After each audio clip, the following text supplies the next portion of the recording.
Everybody, give it up for the Rhythm King, Trey Rivers. The noise came before the light. It started low, restless, a hum rolling through 20,000 bodies packed into darkness, waiting on something to break loose. The energy pressed up against the arena walls, thick and electric, building slow and steady with every passing second. Behind the curtain, Trey Rivers stood still, not pacing, not stretching, not running scales under his breath, just standing there, shoulders loose, breathing slow and even, while the bass from the stage traveled up through the floor and settled deep in his chest. He flexed his right hand once, thumb brushing across the faint scar in his palm. Out in the arena, the countdown started. 10, 9, 8. Each number rolled through the building and landed in his body. Somewhere across the arena, in a dim room lit by rows of glowing monitors, a man stood watching, quiet and steady, studying Trey like he was trying to read him, not celebrate him. 3, 2, 1. The lights hit. Trey stepped into them. The scream came fast and loud, crashing over him all at once. Thousands of voices calling his name, reaching, pulling, wanting something from him. Trey! Trey! Trey! He smiled without thinking. Easy, practiced, clean, and gave them exactly what they came for. He moved across the stage like it lived in his body, every step falling right into the rhythm. When he leaned toward the front row, hands stretching up for him, he let his fingers graze theirs just long enough to make it feel like it meant something. The big screens overhead blew him up larger than life, every angle right, every expression hitting on cue. To them, he was perfect. There were rules to this, unspoken but understood. How long he held a look, who he held it with, how his body moved, and just as important, how it didn't. Trey knew the line. He had learned it early, before the arenas and for the King title. Back when it was just small stages and people watching a little too closely, trying to name something he hadn't said out loud. So he gave them something else. When he reached for hands in the front row, it was always women. Always. Even when the men pushed forward harder, louder, trying to get his attention, he'd glance, quick, polite, but never linger. Never give the camera a moment it could freeze and question later. Even his dancing was calculated. Loose, but not too loose. Sensual, but never soft. Controlled in a way that read dominant, not inviting, because people were always watching. Not just the fans, the blogs, the forums, the ones who slowed things down, frame by frame, like they were studying film, looking for something real, looking for something he couldn't afford to give them. And still, every now and then, something slipped, a look that lasted too long. A moment where the rhythm took over and his body forgot the rules. It happened during Velvet Chain, just for a second. One of the male dancers got too close, and Trey's hand caught his wrist on instinct, held it. Not part of the choreography, not planned, just natural. The dancer froze half a second.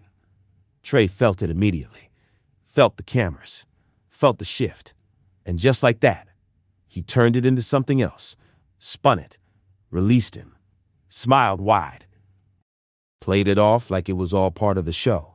The crowd screamed anyway. They always did. But somewhere, somebody caught that moment. Song after song, he gave them what they asked for. Energy for energy, connection for illusion. Just enough closeness to make it feel real. It was a rhythm he knew how to ride. And through all of it, From that quiet monitor room, the man kept watching. Didn't react when the crowd swelled louder. Didn't flinch when Trey hit those moments that sent the whole arena into chaos. Just watched. Steady. Intent. By the final song, the place was shaking. Lights flashing fast, bass rattling through everything. Trey stood in the center of it, chest rising and falling, sweat catching along his skin under the heat. He spread his arms and let the sound wash over him. For a second, it felt like it might not ever stop. Then, he stepped back, out the light. Backstage, everything dropped off. The roar dulled quick, fading into a distant echo once the door shut behind him. The air felt cooler back there, quieter, tighter. Trey moved down the corridor, while security cleared the way. That's when it happened. A body slipping through where it shouldn't. A young man too close, too quick, cutting in behind Trey. Hey, Trey, can I get a picture?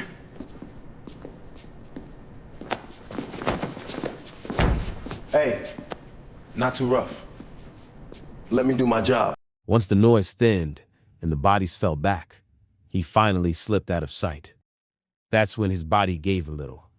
Shoulders sagging, head dipping. That control he held on stage, starting to loosen its grip. He leaned back against the wall, closed his eyes just long enough to catch his breath. The green room was already loud when he stepped in. Bottles half gone on the tables, voices overlapping, laughter bouncing off the walls. That kind of energy that don't sit still. Jamaica cut through it like she always did, tablet in hand, focused. "Numbers up," she said, glancing down before looking at him. "You up 15% from the last city, and that's before the clips even start moving." Trey took the bottle she handed him, drank deep. "Yeah," he said, wiping his mouth. "That sound about right." She watched him a second. "You trending in 3 states already. My hit 4 by morning." A small breath left him, something close to a smile following behind it. "At this point, I need to start charging extra for being tired," Jamaica smirked. "You could." "They'd still pay it." The door swung open hard. Maurice came in loud, like the room belonged to him before he even stepped in it. "Another sold-out show for the king," he called out, already moving, already feeding off the moment. The energy shifted again, sharper now, louder. Trey straightened without thinking. Maurice stepped in close, holding his phone up. "You see this? You everywhere right now. 500,000 interactions in under an hour." Trey glanced at it, his face staring back at him. Polished, controlled, perfect. "Guess I did my job," he said. Maurice laughed. "That's exactly what it means." He kept going. "Next city already heating up? And that foundation gala? That's a big one. Zara Mendez hosting. That one matters." Trey nodded, listening without really sitting in it. "We gonna have you next to her," Maurice added. "Let folks talk a little." Trey gave a small nod. "Whatever works," he said. Maurice rested a hand on his shoulder, firm. "You a brand, Trey. Don't forget that. We just gotta keep it shining." Trey smiled. The room kept moving around him, talking, laughing, celebrating. But Trey felt himself slipping just outside of it, like he was watching it happen instead of being in it. That's when he saw him, standing alone, still. Who is that man standing by the wall? That's Quinn Parker. He's the new bodyguard. Corporate sent him. Mr. Rivers. You always this serious, or you just saving that for me? I'm serious when it matters. And tonight mattered. Something about that landed different. Wasn't loud, wasn't for show, just solid. They held eye contact a second longer than necessary. Then Maurice called Trey's name, calling him back. The moment broke, but it didn't disappear. Hours later, the noise was gone. The hotel suite felt too big, too quiet. City lights stretched across the windows, flickering soft against the glass. Trey sat on the edge of the bed, phone in hand, scrolling. The world was still watching. Clips, edits, repost, his face, his body, his voice, playing over and over like it belonged to somebody else. Perfect. For a second, he let himself sit in it. Then the comments changed. Questions, speculation. Folks slowing things down, watching him closer than they should. He kept scrolling anyway. He tapped into a thread without thinking. A slowed-down video loaded, him on stage, hips rolling, sweat catching the light. The caption set bold across the top. "Y'all still think he's straight?" Replies stacked underneath. Hundreds, thousands. It's the way he moves. No straight man performs like that. And I'm sorry, he be looking at them male dancers different. Industry hiding it. They always do. Trey swallowed, jaw tightening, just enough to hurt. He clicked another. Side-by-side clips, freeze frames, zoom-ins. People studying him like evidence. Like he wasn't a person, just something to figure out. Some comments defended him. Most didn't. Some were curious. Some were cruel. And some were too close to the truth. He leaned forward, elbows on his knees, phone hanging loose in his hand. It wasn't just what they were saying. It was how sure they sounded. Like they knew him. Like they had access to something he had spent years locking down tight. His chest felt heavy. Not panic.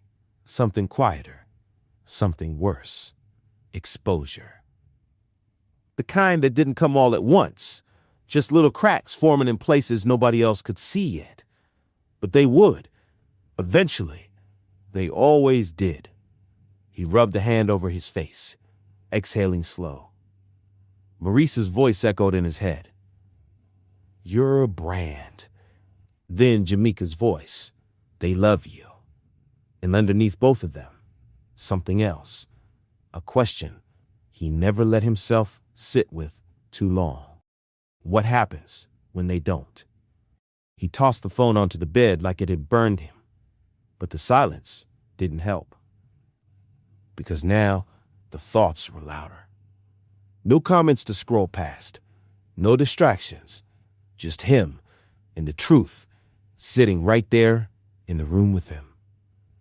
He stood, moved to the mirror.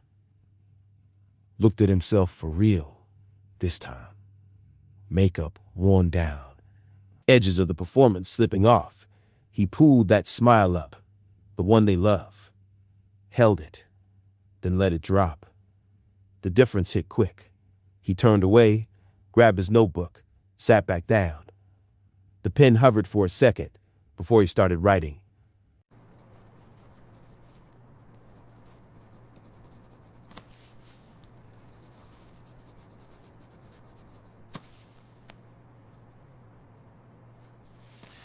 Yeah, the night is calling out my name.